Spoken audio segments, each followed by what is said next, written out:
Hi friends, मैं प्रतीक पुरोहित एक बार फिर से स्वागत करता हूं आप सभी का डिजिटल तैयारी के यूट्यूब चैनल पर। फ्रेंड्स, आज के इस लेक्चर में हम लोग डिस्कस करेंगे foreign direct investment, that is FDI, जिसे हिंदी में कहा जाता है प्रत्यक्ष विदेशी निवेश। एफडीआई किसे कहते हैं, कब कोई इन्वेस्टमेंट एफडीआई कहलाएगा, एफडीआई के क्या क्या तरीके हैं कि फॉरेन के लोग, फॉरेन की कंपनीज इंडिया में इन्वेस्ट कर सकते हैं, और एफडीआई के एडवांटेजेस क्या हैं और डिसएडवांटेजेस क्या हैं किसी भी कंट्री की इकोनॉमी पे। तो चलिए शुरू करते हैं एफडीआई।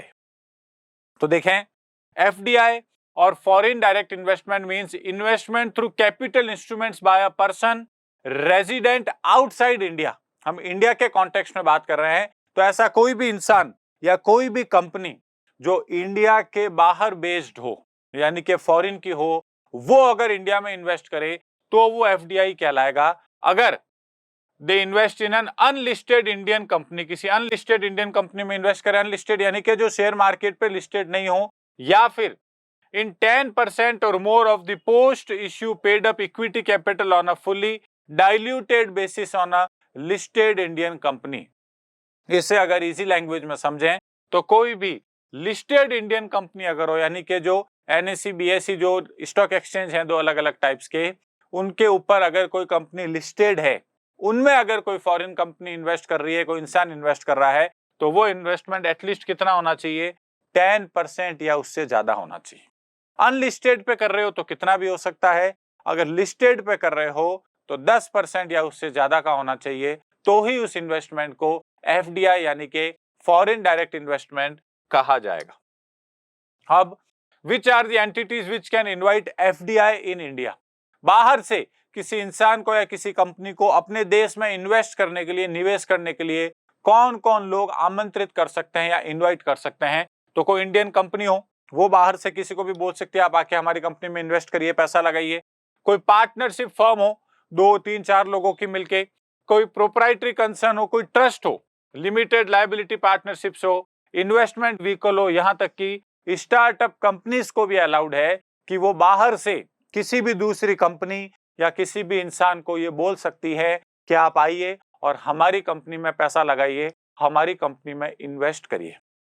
एफडीआई का जो कॉन्सेप्ट है, उसका जो मेन पीछे का लॉजिक है वो ये है कि बाहर से अगर कोई भी इंसान, कोई भी कंपनी इन्वेस्ट करेगा किसी इंडियन कंपनी में या इंडिया में, तो वो इन्वेस्टमेंट लॉन्ग टर्म के लिए होना चाहिए, यानी कि दीर्घकालीन निवेश होना चाहिए। एटलीस्ट 5 साल, 8 साल, 10 साल, 15 साल के लिए। 1 साल, 6 महीने, 3 महीने, 12 महीने, 15 महीने, 2 साल, ये इन्वेस्टमेंट एफडीआई नहीं कहलाता है। एफडीआई का जो कोर इश्यू है वो है लॉन्ग टर्म इन्वेस्टमेंट। आप किसी भी कंट्री में अगर लंबे समय के लिए निवेश करने जाते हो तो उसे एफडीआई माना जाता है, वो कंट्रीज उसी को एफडीआई कंसीडर करते हैं। अब इंडिया में एफडीआई अगर आपको लाना है, यानी कि अगर कोई बाहर की कंपनी इंडिया में इन्वेस्ट करना चाहती है, तो उसके 3 तरीके हैं। कैटेगरी 1 कहता है 100% FDI permitted through automatic route. Automatic route का मतलब क्या है, आपको गवर्नमेंट ऑफ इंडिया की कोई परमिशन नहीं लेनी, आप सीधा एफडीआई जितना भी अलाउड है पूरा का पूरा अपने आप कर सकते हो without government of India permission. Category 2 है up to 100% FDI permitted through government route. आप गवर्नमेंट से परमिशन ले लेके पहले 26%, फिर 51%, फिर 76%, जितना भी अलाउड है वो 100% तक लेके जा सकते हो, बट किसके थ्रू, गवर्नमेंट रूट के थ्रू, सरकार से परमिशन ले लेके। और 3rd है up to 100% FDI permitted through automatic plus government route. कुछ ऑटोमेटिक से परमिटेड होगा और उसके बाद अगर आपको और इन्वेस्ट करना है, जैसे 49% तक आप ऑटोमेटिक कर सकते हो, और उसके बाद रिमेनिंग 51% और अगर आपको इन्वेस्ट करना है तो उसके लिए आपको गवर्नमेंट का अप्रूवल लेना होगा। तो 3 कैटेगरीज है, ऑटोमेटिक, गवर्नमेंट या फिर दोनों का कॉम्बिनेशन। आप कौन से सेक्टर में, आप कौन से क्षेत्र में पैसा निवेश करना चाहते हो, इन्वेस्ट करना चाहते हो, उसके अकॉर्डिंग डिपेंड करेगा आपको कौन सा रूट अपनाना है। ऐसे सेक्टर्स या ऐसे क्षेत्र जिनको गवर्नमेंट ज्यादा रिस्की नहीं समझती है देश की सिक्योरिटी के लिए, सेफ्टी के लिए, डोमेस्टिक इंडस्ट्री के लिए, और जिनको गवर्नमेंट प्रमोट करना चाहती है, उनको ऑटोमेटिक रूट में डाल दिया जाता है। ऐसे सेक्टर्स जिनको गवर्नमेंट जो है थोड़ा सा रिस्की समझती है किसी भी तरीके से, चाहे कंट्री के लिए हो, चाहे देश की इकोनॉमी के लिए हो या उस सेक्टर के लिए हो, उसके लिए गवर्नमेंट खुद को शामिल कर देते हैं कि सरकारी रूट आप गवर्नमेंट से परमिशन ले लेके इन्वेस्ट कर सकते हो, और जो दोनों के कॉम्बिनेशन है वो रिमेनिंग सेक्टर्स में आ जाता है। कुछ ऐसे सेक्टर्स भी हैं जहां पे गवर्नमेंट एफडीआई बिल्कुल भी अलाउ नहीं करती है, वो अभी हम देखेंगे ऐसे कौन से सेक्टर्स हैं। तो चलिए देखते हैं। सबसे पहले ऑटोमेटिक रूट एफडीआई। अब ध्यान रखें ये चेंज होते रहते हैं, ये जो है गवर्नमेंट इकोनॉमी की क्या सिचुएशन है, क्या कंडीशन है, उसके अकॉर्डिंग इनको बढ़ाती है घटाती रहती है, तो इससे जो है आपको हमेशा अप टू डेट रहना होगा, ये चेंज होते रहते हैं, ध्यान रहे। तो in the automatic route the foreign entity does not require the prior approval of the government और द आरबीआई। प्रायर का मतलब पहले, इन्वेस्ट करने से पहले किसी भी फॉरेन एंटिटी को, कंपनी को गवर्नमेंट ऑफ इंडिया की या फिर रिजर्व बैंक ऑफ इंडिया की परमिशन की रिक्वायरमेंट नहीं है। ऐसे कौन से सेक्टर्स हैं? मेडिकल डिवाइसेज में अगर आपको इन्वेस्ट करना हो अप टू 100% एफडीआई अलाउड है। Thermal power services under civil aviation such as maintenance and repair organisation. Civil aviation यानी कि एरोप्लेन से रिलेटेड जो सर्विसेज है, हवाई यात्रा से, वो। इंश्योरेंस, इंश्योरेंस में 49% तक अगर आप इन्वेस्ट कर रहे हो फॉरेन की कोई कंपनी, तो गवर्नमेंट से पूछने की जरूरत नहीं, 49 से ज्यादा होगा तो पूछने की जरूरत होगी। Infrastructure company in securities market में 49%। पोर्ट्स एंड शिपिंग, बंदरगाह हो, जहाज हो, रेलवे इंफ्रास्ट्रक्चर, पेंशन में भी 49% तक अलाउड है। पावर एक्सचेंज में भी 49%, और पेट्रोलियम रिफाइनिंग, जो पीएसयूज पेट्रोलियम को रिफाइन करते हैं, उनमें भी 49% तक एफडीआई अलाउड है। किसके थ्रू अलाउड है? ऑटोमेटिक रूट के थ्रू अलाउड है। ऑटोमेटिक रूट का मतलब गवर्नमेंट ऑफ इंडिया की परमिशन नहीं लेनी होगी फॉरेन कंपनी को इन्वेस्ट करने से पहले। सेकंड आता है government route FDI. Under the government root the foreign entity should compulsorily take the approval of the government after consultation with the DPIIT। देखें क्या है, गवर्नमेंट ऑफ इंडिया का एक मिनिस्ट्री है which is called ministry of commerce and industry, वाणिज्य और उद्योग मंत्रालय। इस मिनिस्ट्री के अंडर एक डिपार्टमेंट, एक विभाग काम करता है जिसे कहा जाता है DPIIT, department for promotion of investment and internal trade. ये इसका फुल फॉर्म है, department for promotion of investment and internal trade. अगर इसकी हिंदी करें, आंतरिक व्यापार और निवेश के संवर्धन हेतु विभाग, यह कहलाता है DPIIT। ये ministry of commerce and industry के अंडर काम करता है, और इंडिया में एफडीआई को अप्रूवल या परमिशन यही डिपार्टमेंट देता है इस मिनिस्ट्री के अंदर।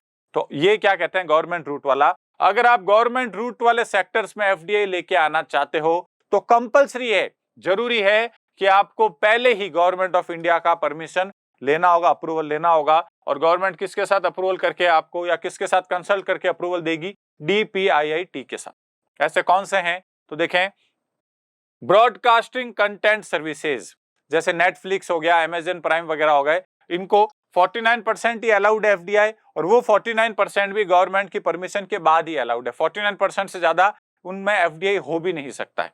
बैंकिंग एंड पब्लिक सेक्टर 20% है। फूड प्रोडक्ट्स रिटेल ट्रेडिंग, जो रिटेल ट्रेडिंग होती है फूड प्रोडक्ट्स के, 100% अलाउड है। Core investment company 100%, multi brand retail trading 51%, mining and minerals 100%, print media, magazines हो गए, न्यूज़पेपर्स हो गए, ये सारे 100%। ये परसेंटेज है कितना एफडीआई अलाउड है, बट ये सब कुछ अलाउ किसके बाद है? आफ्टर द गवर्नमेंट्स अप्रूवल, सरकार की अप्रूवल के बाद ही अलाउड है। Satellite 100%, print media, publishing of newspaper, periodicals and Indian editions of foreign magazines dealing with news and current affairs में भी 26% तक एफडीआई अलाउड है। But all this is allowed only after the approval of government of India. और government of India का कौन सा ministry है? तो that is ministry of commerce and industry, वाणिज्य और उद्योग मंत्रालय। और उसके अंदर डिपार्टमेंट पूछ ले तो DPIIT, department for the promotion of investment and internal trade. और तीसरा जो रूट है वो है एफडीआई, जो है दोनों के मिक्सचर से, जो रिमेनिंग जो भी सेक्टर्स बच गए वहां पे एक हद तक आपको ऑटोमेटिक रूट अलाउड है, और उसके बाद आपको गवर्नमेंट से परमिशन लेनी होगी। कुछ ऐसे सेक्टर्स हैं जहां पे एफडीआई प्रोहिबिटेड है, यानी कि एफडीआई बैन है। गवर्नमेंट ऑफ इंडिया वहां पे 1% एफडीआई भी अलाउ नहीं करती है। तो देखें कौन से हैं sectors where FDI is prohibited. There are some sectors where any FDI is completely prohibited, बिल्कुल पूरी तरीके से बैन है। कौन कौन से हैं? एग्रीकल्चरल और प्लांटेशन एक्टिविटीज, एग्रीकल्चर या फिर प्लांटेशन के रिलेटेड कोई गतिविधि हो उस पर अलाउड नहीं है, मगर इसमें कुछ अपवाद है, कुछ एक्सेप्शंस हैं, जैसे हॉर्टिकल्चर, फ्रूट्स वगैरह आपको उगाने हो, फिशरीज, मछली पालन हो, टी प्लांटेशन, चाय के बागान हो, पिसीकल्चर जिसको मछली पालन का ही दूसरा रूप है, एनिमल हस्बेंड्री एक्सेट्रा, इनको अपवाद कहा गया, इनको एक्सेप्शन दिया गया, यहाँ पे अलाउड है गवर्नमेंट के अप्रूवल के बाद। बाकी एग्रीकल्चर और प्लांटेशन एक्टिविटीज में अलाउड नहीं है। एटॉमिक एनर्जी जनरेशन, जो परमाणु ऊर्जा होती है, उसके जनरेशन में कोई एफडीआई अलाउड नहीं है, फॉरेन की कोई कंपनी नहीं आ सकती है। निधि कंपनी, जो चिट फंड कंपनीज होती है, 15 दिन में पैसा डबल, 1 महीने में पैसा डबल, काफी सारी मूवीज में भी आप लोगों ने देखा होगा, एफडीआई अलाउड नहीं है। लॉटरीज, जो ऑनलाइन प्राइवेट या गवर्नमेंट की लॉटरीज वगैरह हैं, कोई एफडीआई अलाउड नहीं है लॉटरीज में भी। यहां तक कि चिट फंड के इन्वेस्टमेंट में भी आपको अलाउड नहीं है। चिट फंड में क्या होता है, लोगों का पैसा इकट्ठा करते हैं एक साथ और बोल देते हैं इतने टाइम बाद आपको जो है ऐसे सपने दिखा दिए जाते हैं, 7 साल में डबल हो जाएंगे, 12 साल में डबल हो जाएंगे, उनमें एफडीआई अलाउड नहीं है, बाहर की कोई कंपनी नहीं आ सकती है। ट्रेडिंग इन टीडीआर अलाउड नहीं है। एनी गैम्बलिंग और बैटिंग बिजनेस, इंडिया में सट्टा या जुआ, कोई भी देश में वैसे भी लीगलाइज नहीं है हमारा सट्टा या जुआ, और फॉरेन की कोई कंपनी भी इंडिया में बिल्कुल भी पैसा नहीं लगा सकती है गैम्बलिंग में या फिर बैटिंग बिजनेस में। सिगार्स, सिगरेट्स और any other related tobacco industry, जो तंबाकू उद्योग है, चाहे सिगार हो, चाहे सिगरेट हो, चाहे दूसरा कोई भी हो, गुटखा वगैरह, एफडीआई अलाउड नहीं है। कोई भी बाहर की कंपनी इनमें इन्वेस्ट नहीं कर सकती है इंडिया में। हाउसिंग एंड रियल एस्टेट, यहां तक कि जो हाउसिंग सेक्टर है, जो घर वगैरह बना के देते हैं, रियल एस्टेट सेक्टर जो है, उसमें भी अलाउड नहीं है। उसमें 2 एक्सेप्शंस हैं। कोई टाउनशिप बनानी हो, मान लीजिए फॉरेन की कोई कंपनी आ गई, जैसे जिंदल स्टील की बात करें हम लोग, तो जिंदल कंपनी जो है वो अगर अपना कोई प्लांट लगाती है इंडिया में कहीं पे, तो अपने एम्प्लॉइज के लिए टाउनशिप बना सकती है। टाउनशिप का मतलब क्या है, जो भी उसके एम्प्लॉइज होंगे वो वहीं पे रहेंगे अपनी फैमिलीज के साथ, वहां पे स्कूल की भी फैसिलिटी होगी, वहां पे ग्रोसरी स्टोर भी होगा, वहां पे हॉस्पिटल्स भी होंगे, मंदिर भी होगा, एक बेसिकली 100-200 परिवार एक साथ रह सकते हो, इस तरीके की वहां पे फैसिलिटी प्रोवाइड करवाई जाएगी, उसे टाउनशिप कहा जाता है, तो वो अलाउड है। या फिर कोई कमर्शियल प्रोजेक्ट आ जाए, कोई बड़ी बिल्डिंग बन जाए, कोई टावर टाइप बन जाए, इस तरीके का अलाउड है। बाकी फ्लैट सिस्टम हो, आपका पेंट हाउस वगैरह हो, फार्म हाउस वगैरह हो, इस तरीके के प्रोजेक्ट्स में एफडीआई 100% प्रोहिबिटेड है, यानी कि पूरी तरीके से इंडिया में बैन है। तो ये थे एफडीआई किन किन सेक्टर्स में अलाउड है और किन किन सेक्टर्स में बैंड है। अब गवर्नमेंट ऑफ इंडिया ने एफडीआई की पॉलिसी में कुछ चेंजेस किए हैं, तो चलिए देखते हैं। According to the new FDI policy, an entity of a country which shares a land border with India, ऐसा कोई भी देश जो भारत के साथ स्थलीय सीमा लगाता हो, लैंड बाउंड्री इंडिया को टच करती हो, और where the beneficial owner of investment into India is situated in or is a citizen of any such country, can invest only under the government route. बहुत ही इंपॉर्टेंट पॉइंट है ये। Point को easy language में अगर मैं समझाऊं तो ये पॉइंट ये कहता है कि दुनिया में इंडिया को जितने भी कंट्रीज टच करते हैं लैंड बाउंड्री, ऐसे दुनिया में 7 देश है, पाकिस्तान, अफगानिस्तान, नेपाल, भूटान, चाइना, बांग्लादेश और म्यांमार। इन 7 कंट्रीज में से कोई भी कंट्री का सिटीजन, कोई भी कंट्री की कंपनी अगर इंडिया में इन्वेस्ट करती है तो उसका एक ही तरीका अपनाना होगा एफडीआई का, गवर्नमेंट रूट। ऑटोमेटिक रूट इनको अलाउड नहीं होगा, भले आप कोई भी सेक्टर में करो, चाहे ऑटोमेटिक रूट वाला ही सेक्टर हो, बट अगर आप इन 7 कंट्रीज से हो जो इंडिया के साथ लैंड बाउंड्रीज लगाते हैं, तो आपको गवर्नमेंट रूट के थ्रू ही आना होगा। श्रीलंका शामिल नहीं, क्योंकि श्रीलंका इंडिया के साथ वाटर बाउंड्री शेयर करता है, जलीय सीमा, स्थलीय सीमा नहीं बनाता है। A transfer of ownership in an FDI deal that benefits any country that shares a border with India will also need government approval। अगर आपको ऑनरशिप ट्रांसफर करनी है, यानी कि स्वामित्व जो है वो आपको चेंज करना है, तो भी किसके थ्रू होगा, गवर्नमेंट के अप्रूवल के थ्रू ही होगा। इन 7 कंट्रीज के बारे में, investors from countries not covered by the new policy only have to inform the RBI after a transaction rather than asking for prior permission from the relevant government department। इनके अलावा जो countries हैं, 7 देश ही हो गए जो इंडिया के साथ लैंड बाउंड्री शेयर कर रहे हैं, इनके अलावा दुनिया के जो भी कंट्रीज हैं, उनको अगर गवर्नमेंट अप्रूवल वाला रास्ता नहीं अपनाना हो, दूसरा रास्ता है, उनको अलाउड है। ट्रांजैक्शन होने के बाद, जब उनकी डील साइन हो जाए, ऑनरशिप ट्रांसफर हो जाए, पैसा इन्वेस्ट हो जाए, उसके बाद उनको क्या करना है, सिंपल आरबीआई को इन्फॉर्म करना है कि भाई हमने इस कंपनी में इन्वेस्ट किया है, इतना इन्वेस्ट किया है, इस तरीके से इन्वेस्ट किया है, और इतना पैसा वगैरह हमारा ट्रांजैक्ट हुआ है। उसके बाद वो आराम से क्या कर सकते हैं, इंडिया में इन्वेस्ट कर सकते हैं। इनको गवर्नमेंट की प्रायर अप्रूवल यानी कि करने से पहले, इन्वेस्टमेंट करने से पहले सरकार की परमिशन की आवश्यकता नहीं होती है। द अर्लियर एफडीआई पॉलिसी, इससे पहले जो एफडीआई पॉलिसी थी, was limited to allowing only Bangladesh and Pakistan via the government route in all sectors. पहले क्या था, पाकिस्तान और बांग्लादेश से अगर कोई भी इंसान, कोई भी कंपनी इंडिया में इन्वेस्ट कर रहा है, किसी भी सेक्टर में इन्वेस्ट कर रहा है, तो उनको गवर्नमेंट के अप्रूवल की जरूरत थी। अब बांग्लादेश, पाकिस्तान के अलावा क्या कर दिया है, जो भी देश इंडिया के साथ लैंड बाउंड्री बना रहे हैं, भारत के साथ स्थलीय सीमा बना रहे हैं, उन सबको प्रायर गवर्नमेंट अप्रूवल की रिक्वायरमेंट होगी, ना कि केवल पाकिस्तान और बांग्लादेश को। क्यों किया गया है, स्पेशली चाइना को इसके अंदर लाने के लिए, क्योंकि चाइना भी हमारे साथ लैंड बाउंड्री बनाता है। लद्दाख, जम्मू कश्मीर, हिमाचल प्रदेश, उत्तराखंड सबको टच कर रहा है चाइना, सिक्किम वगैरह। तो देखें, the revised rule has now brought companies from China under the government root filter. तो चाइना की कोई भी कंपनी हो, कोई भी इंसान हो, अगर इंडिया में एफडीआई लाना चाहता है तो गवर्नमेंट के अप्रूवल के बाद ही ला सकता है। तो ये एक इंपॉर्टेंट चेंज हुआ है, इसे ध्यान रखना। एफडीआई के बहुत सारे बेनिफिट्स भी हैं, बहुत सारे नुकसान भी है। पहले बेनिफिट्स देखते हैं। बेनिफिट्स ऑफ एफडीआई, फर्स्ट देखें, brings in financial resources for economic development, यानी कि आर्थिक विकास के लिए वित्तीय संसाधन लाता है। कंपनी पैसे लेके आती है, इन्वेस्ट करती है, तो अल्टीमेटली आपकी इकोनॉमी जो है वो ग्रो करती है। आपके यहाँ पे एम्प्लॉयमेंट जनरेशन होता है, रोजगार के जो है साधन उपलब्ध होते हैं, देश में पैसा आता है, गवर्नमेंट को टैक्स से इनकम होती है। सेकंड लिखा है, brings in new technology, skills, knowledge etcetera. बाहर की कोई कंपनी आएगी, अपने साथ नई टेक्नोलॉजी लेके आएगी, नई स्किल्स लेके आएगी, नया हुनर लेके आएगी, उनके पास नया नॉलेज बैंक होगा, यानी कि उनके पास अलग अलग तरीके होंगे काम को पूरा करने के, वो भी अपने साथ लेके आएगी, तो अल्टीमेटली देश को फायदा ही होगा। Generates more employment opportunities for the people, जैसे कि मैंने बताया, बाहर से कोई भी कंट्री की कोई भी दूसरी कंपनी या इंसान अगर इंडिया में इन्वेस्ट कर रहा है तो वो इंडिया के लोगों को भी नौकरी देगा। तो इंडिया के लोगों के लिए एम्प्लॉयमेंट जनरेशन जो है वो इंक्रीज हो जाएगा, रोजगार के जो साधन हैं वो काफी सारे बढ़ने लग जाएंगे, अवसर बढ़ने लग जाएंगे।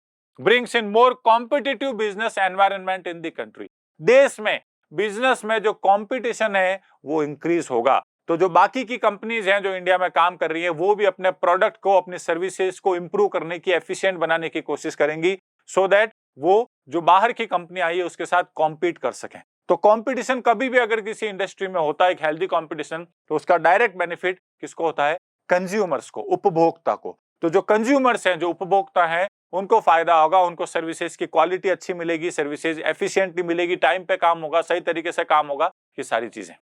It improves the quality of products and services. जैसा कि मैंने कहा, अगर कंपटीशन होगा तो प्रोडक्ट और सर्विसेज की क्वालिटी, उनकी जो गुणवत्ता है वो क्या होती जाएगी, इंप्रूव होती जाएगी, बिकॉज ऑफ कंपटीशन है। तो आप हमेशा चाहोगे आप अपने कॉम्पिटिटर से एक कदम आगे रहो, और एक कदम आगे आप अच्छी सर्विस, अच्छी क्वालिटी की सर्विस, टाइमली सर्विस वो प्रोवाइड करके ही रह सकते हो। तो ये कुछ फायदे हैं एफडीआई के।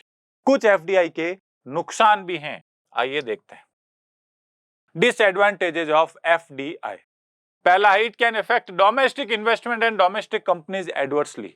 बाहर से कोई कंपनी आ रही है, उनके पास पैसा खूब होगा, उनके पास मैन पावर होगी, उनके पास लेटेस्ट टेक्नोलॉजी होगी, नॉलेज भी होगा, उनके पास स्किल सेट भी अलग होगा। उसका डायरेक्ट नुकसान किसको होगा, हमारी घरेलू कंपनियों को, डोमेस्टिक कंपनीज को।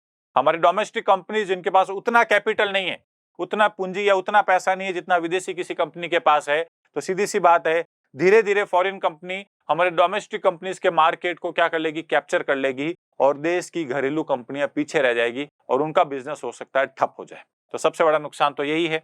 Small companies in a country में not be able to withstand the onslaught of MNCs in their sector. MNC का मतलब मल्टीनेशनल कंपनीज, जो बहुराष्ट्रीय जो कंपनीज होती हैं, वो अगर कहीं पे आ जाए तो उस देश के जो छोटी छोटी दुकानें, स्पेशली जो किराने की दुकान है, आप देखें बड़े बड़े जो ग्रोसरी स्टोर्स आ गए हैं, उनको अगर आप अलाउ कर दें तो अल्टीमेटली आपका किराना की जो दुकान है, जो हर गली नुक्कड़ पे है, वो धीरे धीरे बंद हो जाएगी। बिकॉज जो बड़ी कंपनीज हैं वो लोगों को माल सस्ता भी देती है, ज्यादा रेंज का भी माल प्रोवाइड करवा सकती है। आप कभी भी जाके कोई भी प्रोडक्ट बोलोगे उनके पास अवेलेबल रहेगा, इजी भी रहता है वहां से लेके आना, सारा कुछ वो घर पे भी पहुंचवा देते हैं, सारा कुछ अलग अलग ऑफर्स आते रहते हैं। तो अल्टीमेटली जो छोटे बिजनेस हैं वो धीरे धीरे क्या होने लग जाएंगे, खत्म होने लग जाएंगे, बिकॉज वो कभी भी एमएनसी के साथ डायरेक्ट फाइट नहीं कर सकते हैं। There is the risk of many domestic firms shutting shop as a result of increased FDI. और अगर आपने एफडीआई को इस सेक्टर में इंक्रीज कर दिया एफडीआई बढ़ता चला गया तो ये छोटी छोटी दुकानें बंद भी हो सकती हैं, स्पेशली आप किराना की दुकान की बात करें या दूसरा कोई भी सेक्टर हो, तो ये इसका नुकसान है। एफडीआई में adversely affect the exchange rates of a country.